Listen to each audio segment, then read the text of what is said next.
Hi guys, so it's me, Tartar's Queen Dragoness again, and yeah, you guys all missed me.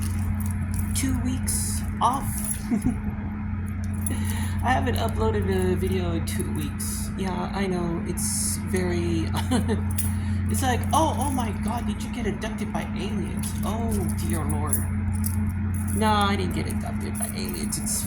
It's perfectly normal that I disappear like every so often. So it's like, whatever. Anyways, I am in an undisclosed location, as you can see. Brick wall behind me. So so what have we been doing for the past couple weeks? Well, unfortunately, I got very, very sick. Okay. At first, when I got sick, it was around the week of October 12th or 13th.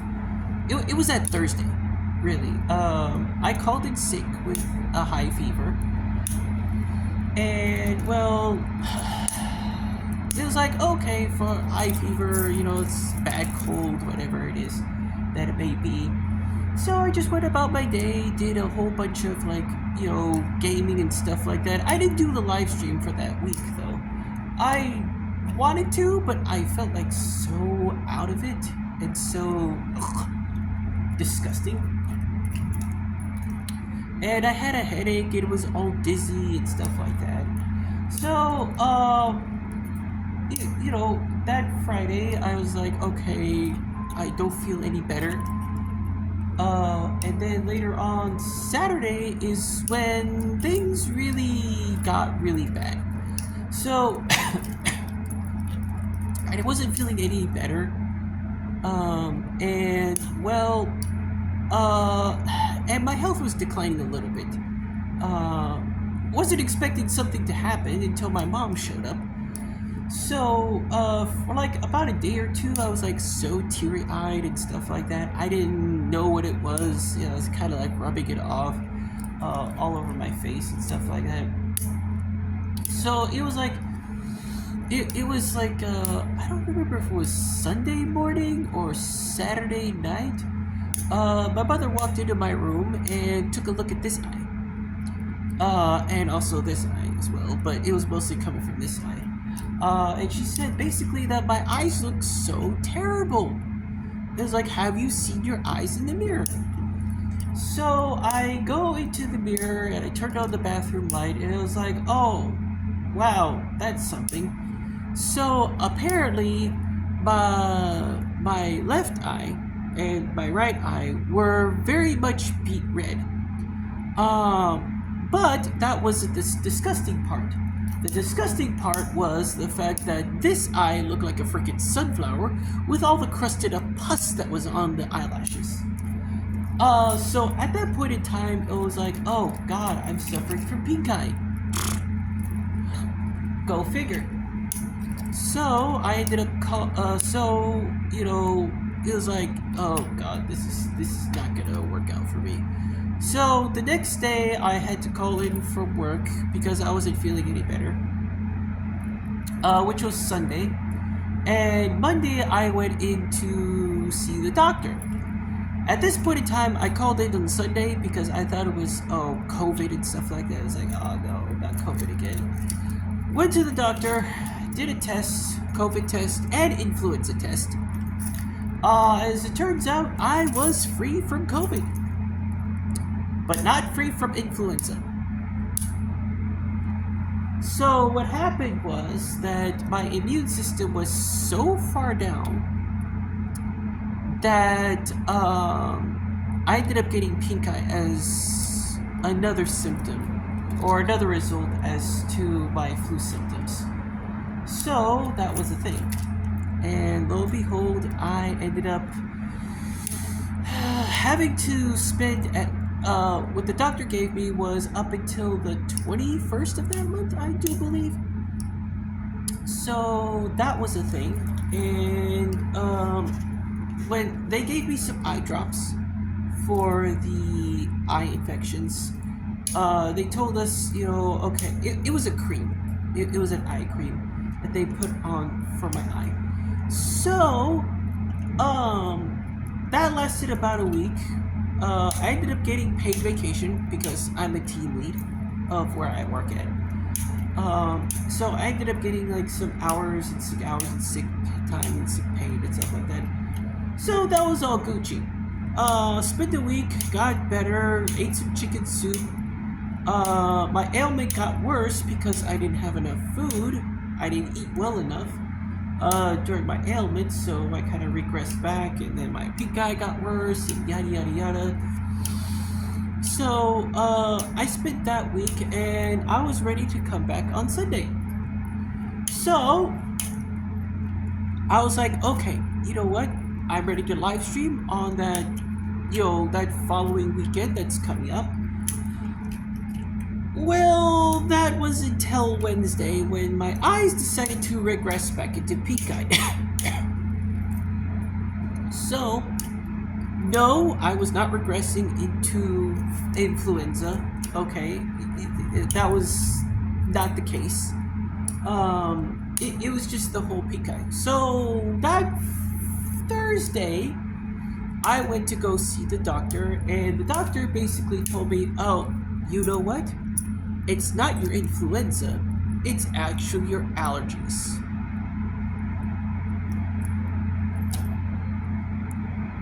So I'm looking at my eye doctor. I went to the eye doctor, by the way.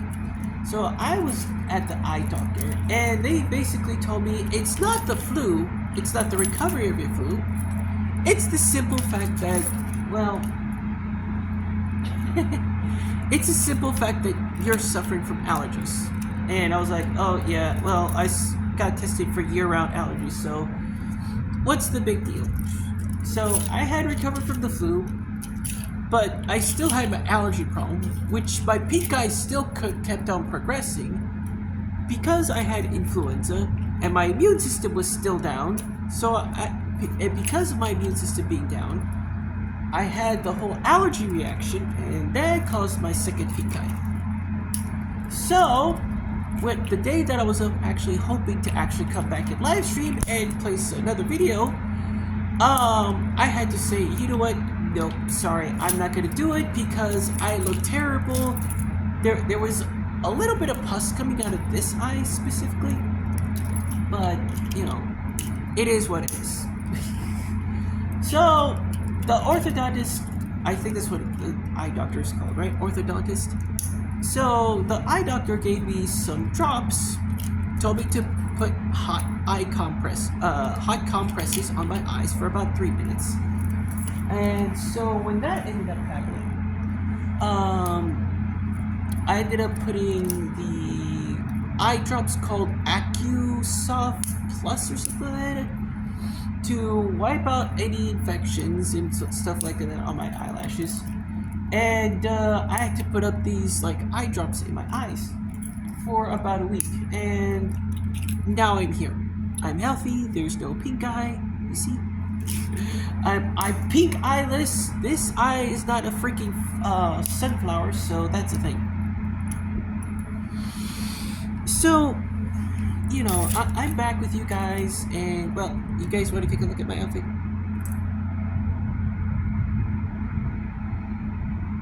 It's pretty cool. Actually, you know what? Let's take a full frontal of my outfit.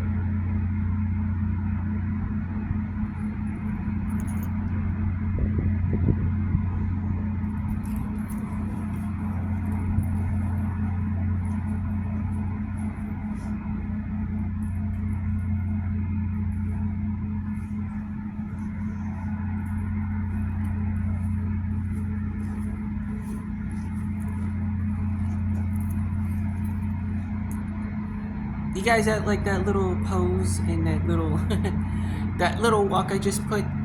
Alright, so now that we got the tragedy story out of the way, let me try to refocus my camera a little bit. So now that we got the tragedy story out of the way, let's talk about something a little bit that's been on my mind ever since I got sick, and well, it's actually been on my mind for quite a while. And that is the correlation between increase in male loneliness and transgenderism. And I'm surprised nobody actually ended up noticing about this. There are probably a few people who have, but it's been on my mind ever since, a good long while. Ever since maybe about 2020.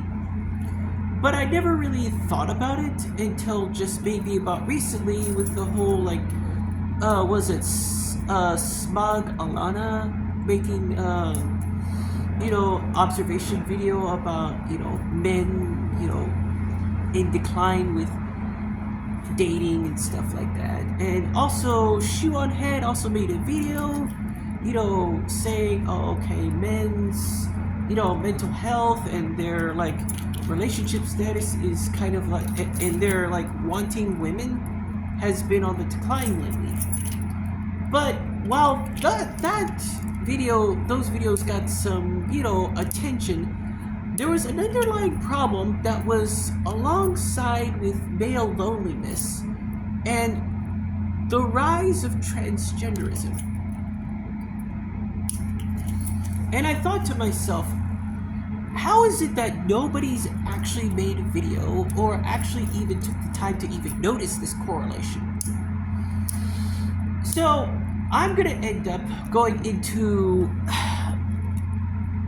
maybe raising some questions, maybe raising some awareness. Maybe there's gonna end up being like a relationship psychologist or somebody out there who can actually piece together this kind of puzzle. Because obviously I don't have any kind of like medical degree in psychology or anything like that, which, I can just go all this data. It's just an outside observation that I've noticed. And truth be told, it's kind of a startling one. Because the way I see it is that, and I've been like this for about a good long while. Because, and even before the year 2020, and like, well, what was it? Yeah, 2020. Even before 2020, it was like this inkling that something was off, but I wasn't so sure what it was. And when I thought about it, I was thinking about this former website. And the reason why I'm saying like there might be a correlation between male loneliness and transgenderism was the mere fact that there was once a website called Suddenly Femme. It has been since taken down. Now you're thinking to yourself, well, Tartarus Queen Dragoness, why has the website been taken down? Well, on that website, there were selling medications that was not regulated by the FDA and was pretty much unrestricted at that point in time. So that's why the website was taken down. It's because the FDA got to them because Suddenly Femme was actually ended up selling medications that was not legal.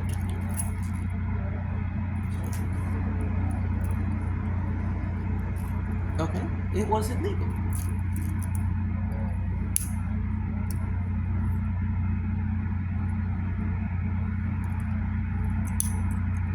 So, by that token, the website was taken down. There was a person behind me thinking that probably the entrance was right there, so I was like, fine. But any case, Suddenly Femme actually uploaded another website. I don't know what it's called right now. Maybe somebody could mention it in my comments. I've visited the website, but I don't remember the name. It was such a quick overview. I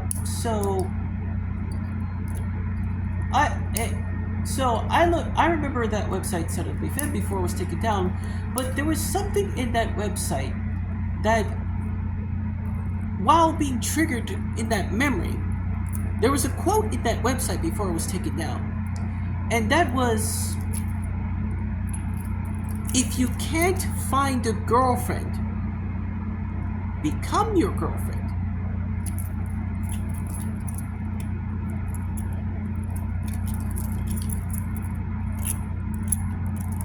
That quote still well, I wouldn't say haunts me, but it's still in my mind today. And I was thinking,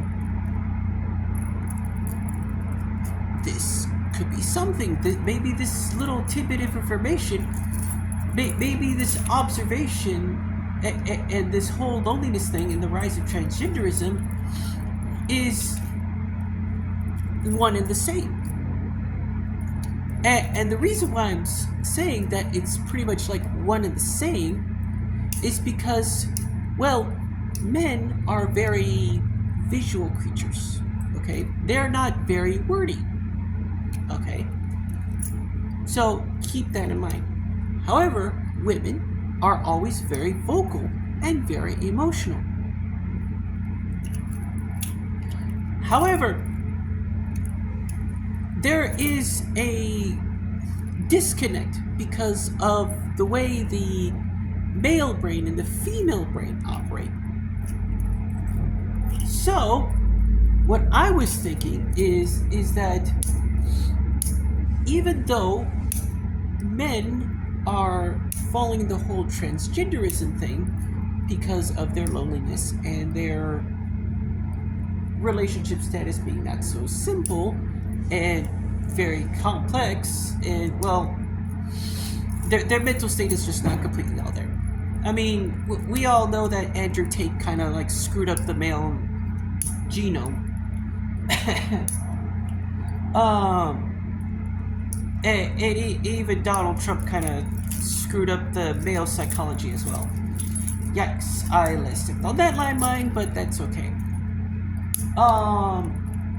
But I was thinking, okay, since men are very visual creatures, maybe, just maybe, men are not actually becoming transgender. They're just confused because they're looking for an attractive female. So what the men do is basically dress of the opposite gender in order to advertise what type of woman that they're looking for. Okay. Now, I know I pick on Dylan Mulvaney a lot, but he is a prime example as to the psychology and the point that I want to drive across. Because Dylan Mulvaney claims that he's a trans individual. Good to know. But before he started the whole transitioning thing with medications and stuff like that, when he was on TikTok, there was one thing that I did observe, and it was one of his TikTok videos where he was in high heels and short shorts, and it was like hiking and stuff like that. So I was thinking, okay, maybe Dylan Mulvaney is not actually trans. Rather, he's saying that he wants a fun, energetic, go-getting type of girl that would talk about the same things as him.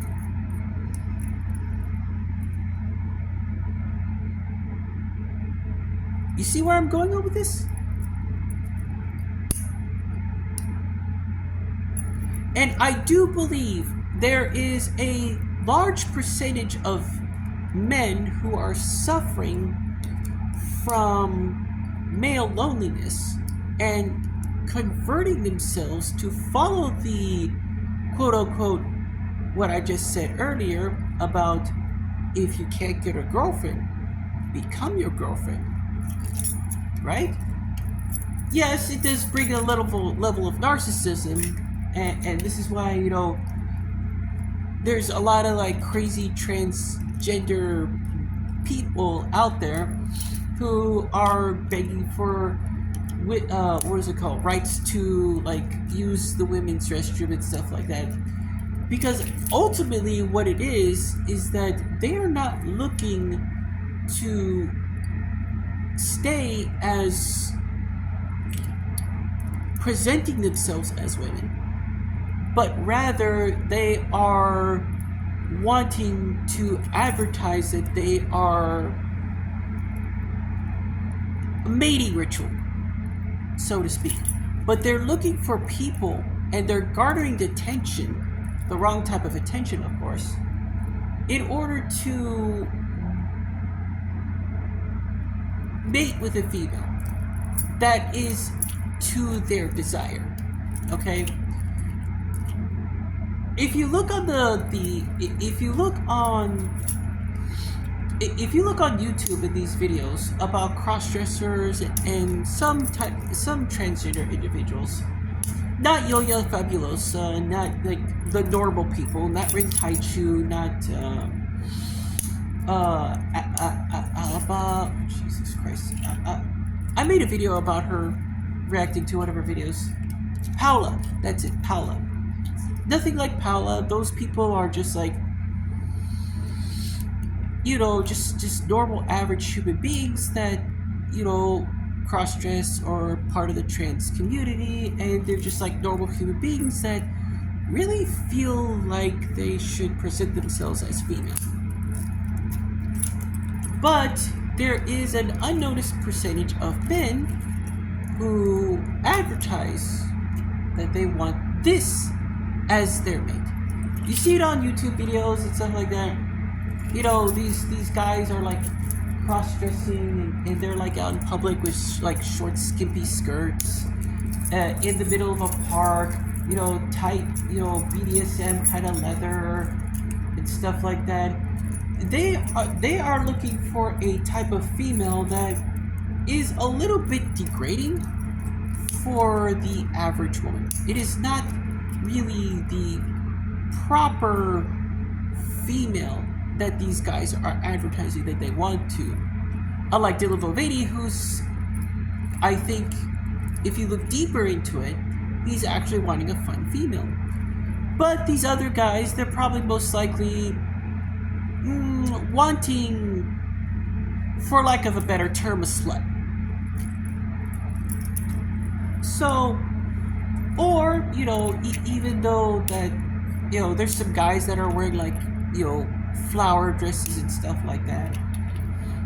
They're looking for like a, you know, a wholesome girl and stuff like that. They're also, maybe these guys are looking, you know, to have, you know, their future partner just like be acting like them. Not in the male sense, but in the female sense. So that the guys are actually, you know, kind of going into their enfem mode and displaying what they want to see in their mate. Okay? Yes, slutty stuff like that. And I get it. You know, there's some guys out there who are actually trans, like myself, okay, who don't know how to dress themselves up, okay? So I can't exactly tell you how much of a percentage it is that there are these type of men that are dressing as females to advertise what they are looking for. I would say a good chunk, somewhere around a third of men, maybe even just a little bit more, are falling into this category of transgender females who are not really transgender to begin with. They're just lonely men who are trying to get a woman. Okay. So that's the thing. I just thought, you know, maybe I put that out there. Maybe somebody out there in the psychological, you know, community, you know, some psychological doctor knows probably something more than I do. You know, I just want to put that out there because it's kind of a bit of a disturbing trend. I'm not gonna lie.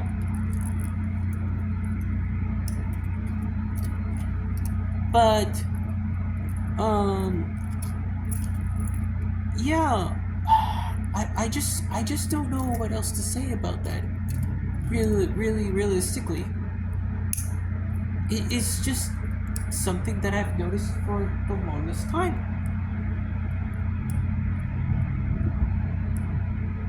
Anyways, I'm gonna go ahead, head off, make another video. Welcome me back after being sick. I'm not dead. I'm not gonna be dead anytime soon. I still got another 50 years left on my clock. or however long this attractive little face is. I'm enjoying myself too much. Yeah, so it's nothing against the. I have nothing against my community and stuff. It's just that I always, don't like the weirdos giving a bad name to the trans community. And really, realistically, it's not entirely the trans community's fault. It's people who push out the weirdos of the trans community. Okay? Most of us are just normal human beings. But going on in fuller observation, I do believe that transphobes are actually responsible for pushing out numbskulls like Mulvaney and Marsh and Chris Chan out there to put fear-mongering into against the trans community. Does it work? Apparently. But there's one thing that I want to talk about in another video. But until then, request que te pache.